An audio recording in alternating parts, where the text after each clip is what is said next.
Nelayan-nelayan ini ngeliat penduduk Pulau Sentinel lagi narikin badan John pakai tali. The Sentinelese were first contacted by the government in 1991. Nah, di sini Portman nih beralasan penculikan itu bertujuan buat... Oke, kita bahas India lagi. Yang ini selalu bikin penasaran nih. Pulau Sentinel India. Banyak nih ya, cerita-cerita serem di pulau ini yang dipercaya bikin pulau ini di-banned. Ilegal buat disamperin. Nggak boleh ada yang ke situ. Apa benar gitu? Ya udah kalau gitu, ayo langsung aja kita bahas kenapa Pulau Sentinel di India di-banned di Learning by Googling. Oke, jadi Pulau Sentinel ini tuh merupakan bagian dari Kepulauan Andaman di Teluk Bengal. Kalau secara administratif, dia nih masuknya ke wilayah India. Tapi kalau kita lihat dari peta, ini emang posisinya lebih dekat ke wilayah Asia Tenggara ya, daripada ke daratan India. Pulau Sentinel sendiri sebenarnya ini nih kebagi dua. Ada Pulau Sentinel Utara, ada Pulau Sentinel Selatan. Nah, yang terkenal gara-gara suku aslinya tuh yang bagian utara. Jadi di sini kita bahas yang utaranya aja. Pulau Sentinel Utara sendiri ini luasnya kurang lebih 60 km persegi. Dan keseluruhan dari pulau ini itu adalah hutan, kecuali bagian pantainya. Jadi pantainya pasir, sisanya ya udah hutan semua. Terus di sekitar pulau ini di perairannya tuh dipenuhi banyak terumbu karang yang jadi habitat alami ikan dan satwa laut lain di sana. Jadi dari sini bisa dibilang kalau Pulau Sentinel Utara ini kekayaan alamnya tuh masih kejaga banget. Wah, mantap.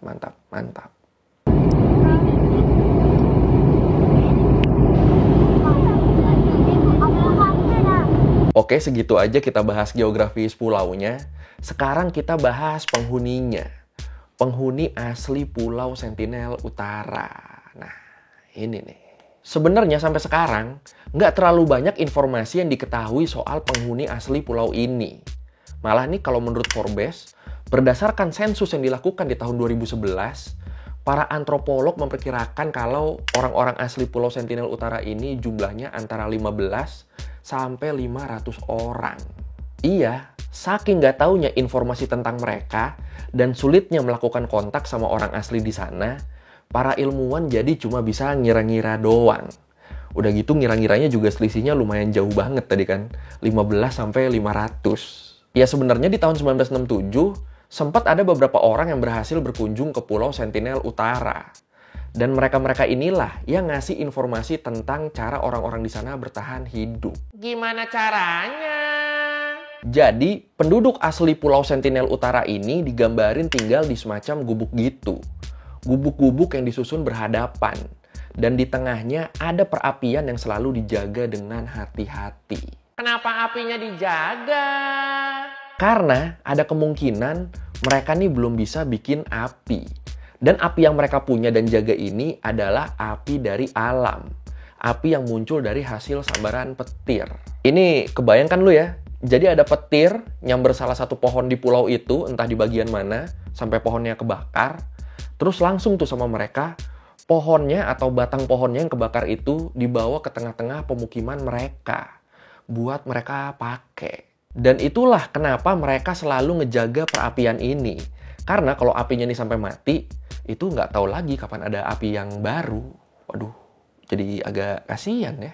Ya emang sih, para penduduk Pulau Sentinel Utara ini bisa dibilang bener-bener masih hidup dengan cara-cara prasejarah. Contoh nih buat makannya aja. Mereka cuma ngandelin hasil berburu dan ngumpulin makanan. Bercocok tanam gitu belum kepikiran mereka. Belum ngerti juga kali ya.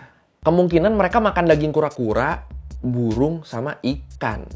Dan buat ngebunuh buruannya, senjata yang mereka pakai adalah anak panah yang ujungnya terbuat dari besi.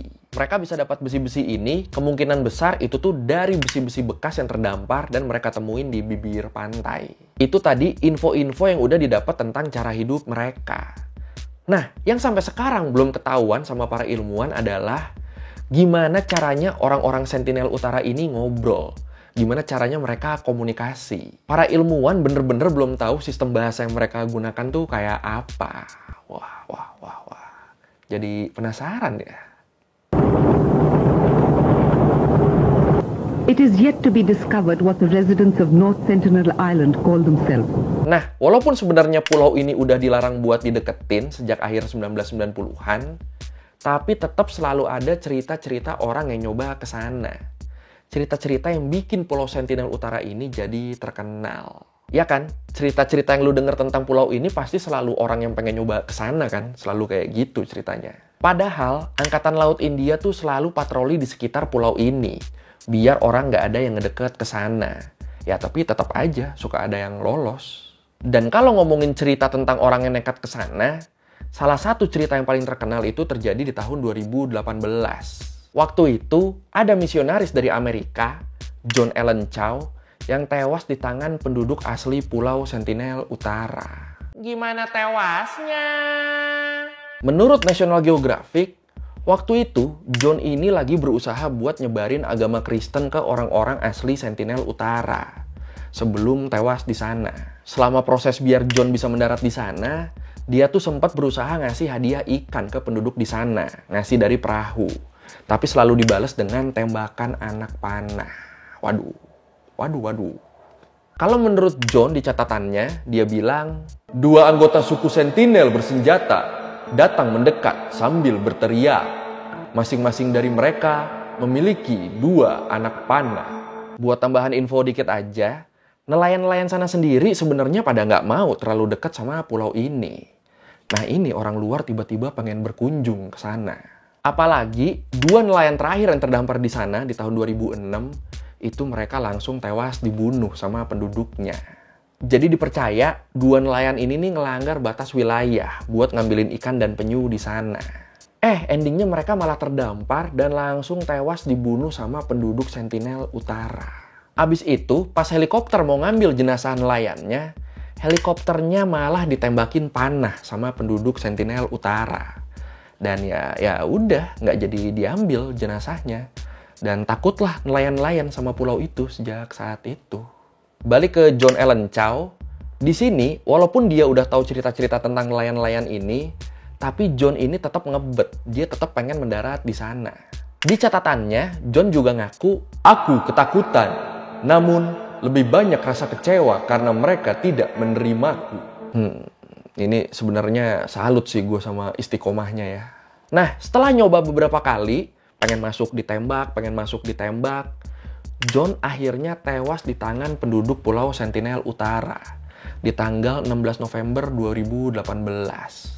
Jadi di hari itu, John minta nelayan yang biasa nemenin dia di pinggir pantai buat pergi. Udah tinggalin aja, nggak apa-apa katanya. Besoknya, pas mereka ngelewatin pulau itu, nelayan-nelayan ini ngeliat penduduk Pulau Sentinel lagi narikin badan John pakai tali di pinggir pantai. Ini ditarik-tarik kayak dijadiin mainan gitu. Waduh. Dan ya udahlah, ikhlasin, udah. Jenazahnya mau diambil juga susah pasti ini kan. Today, this remote island in the Indian Ocean is the focus of an investigation. Where is American missionary John Chau's body? Nah, masih menurut Forbes, keberadaan manusia di Pulau Sentinel Utara sendiri pertama kali diketahui orang luar tuh di tahun 1771. Waktu itu ada kapal East India Company yang ngeliat cahaya berkilauan di pantai Pulau Sentinel Utara. Tapi di sini mereka nggak ngecek, mereka nggak kesana. Karena mereka lagi ada misi lain lagi ada job desk lain lagi. Jadi cuma dilihat dari jauh doang. Baru di tahun 1867, sebuah kapal dagang India yang bernama Nineveh terdampar di perairan dekat Pulau Sentinel Utara. Di situ ada 86 penumpang dan 20 awak yang berhasil berenang ke Pulau Sentinel Utara. Pas udah nyampe sana, awalnya mereka nih didiemin. Tapi setelah 3 hari terdampar, penduduk Sentinel Utara mulai nyerang mereka. Dan ya para penumpang dan awak kapal Nineveh ini mau nggak mau akhirnya mereka melakukan perlawanan. Sampai kemudian kapal Angkatan Laut Kerajaan Inggris datang buat ngevakuasi mereka. Ya untungnya mereka di sini jumlahnya cukup banyak ya, ada 100 orang lebih. Jadi mereka bisa ngelawan sampai dievakuasi. Tapi dari kejadian itulah jadi ketahuan kalau penduduk Pulau Sentinel Utara ini ternyata mengerikan banget. Kalau kunjungan yang nggak berakhir tragis ada nggak? Ada. Jarang banget tapi ada. Menurut BBC, di tahun 1967, antropolog dari India, Triloknath Pandit, dia jadi orang pertama yang ngelakuin kontak secara ramah sama orang-orang Sentinel Utara. Kalau kata Pandit, awalnya orang-orang Sentinel ini lebih banyak sembunyi pas awal-awal mereka ke sana. Baru di kunjungan selanjutnya, Pandit dan rekannya sempat ditembakin sama anak panah.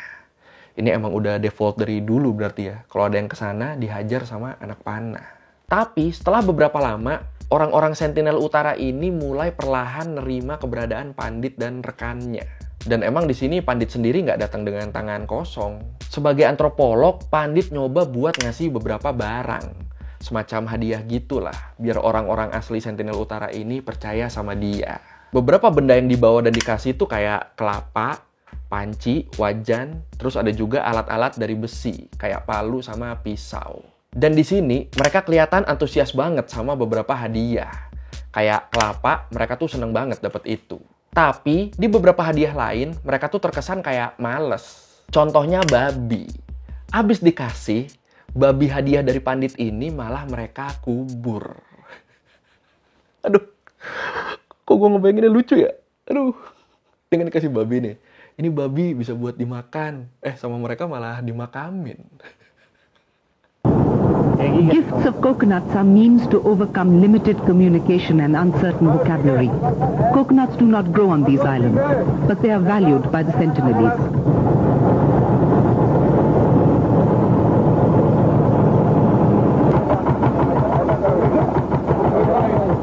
Nah, selama kontak awal ini, walaupun kesannya kayak udah diterima, sebenarnya orang-orang Sentinel Utara itu masih banyak yang terus siaga. Berjaga bawa senjata sambil masang wajah garang ke Pandit dan rekannya.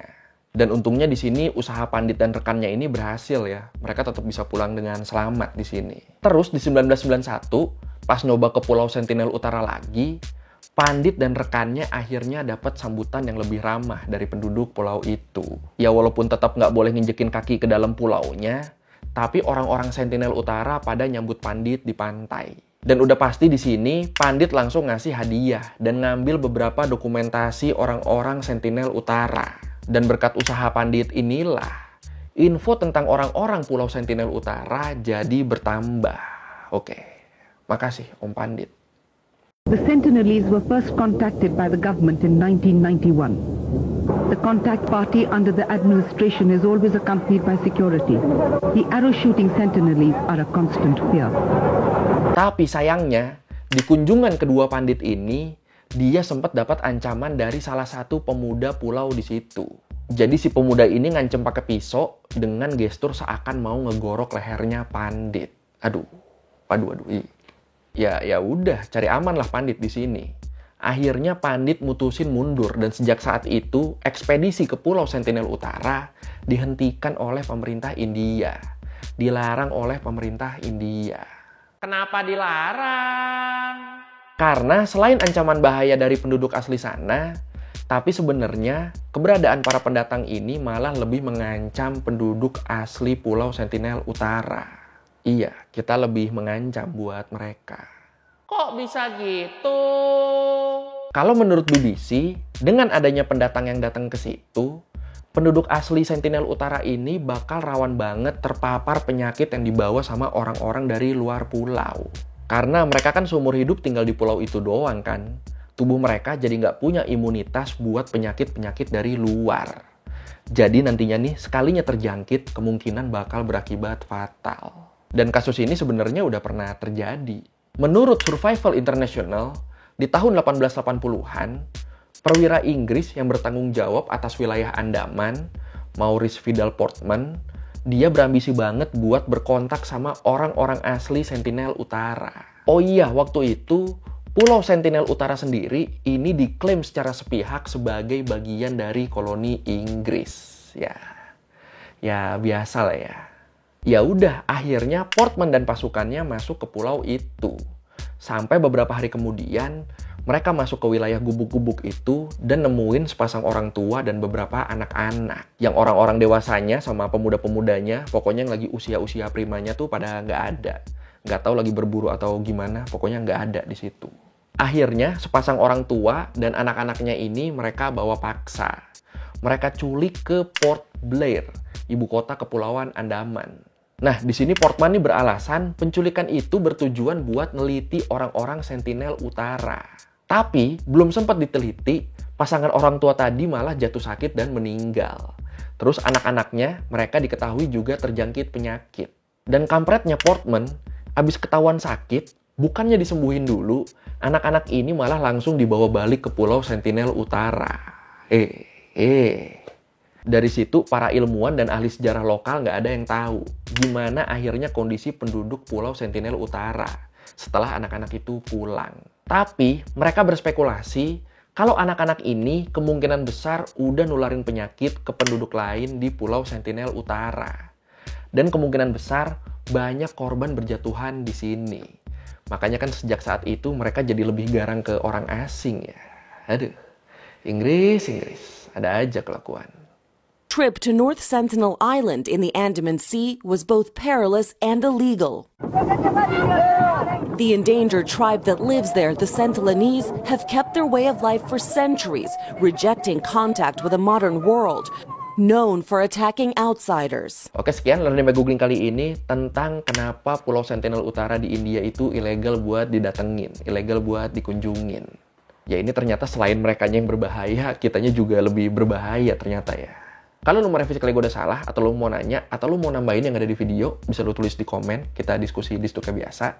Sekali lagi, thank you udah nonton, jangan lupa like, comment, subscribe. Bye!